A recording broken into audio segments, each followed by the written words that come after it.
Hey guys, we're Doug Deep here, and today, well, after Hurricane Irma gets past Florida, it'll come here in like 3 days, and it's not a whole lot of rain. It'll impacts of Irma of the hurricane will hit Kentucky. You know why it won't stay at the hurricane? Because it's not that much water. Okay, I can't keep up with geography. I don't study geography that much. It don't have no water or strength. Because in Kentucky, Tennessee and stuff like that, it doesn't have beaches. But you know that place down that park, Mount Miller Park? Yeah.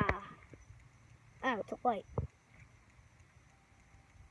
I thought it was a beach. Yeah, it is. We have a beach in Kentucky. Green River Lake. That's a beach. Yeah. But it's known as a lake. More known as a lake. You got beaches that's about an ocean. You got beaches that's about a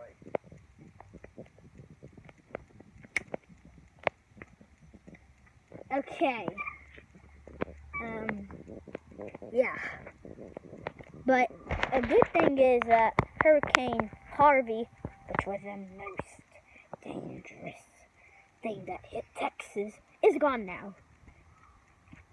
And, well, there's another hurricane behind Hurricane Irma called Hurricane Jose, which it's named after a baseball player on the Reds.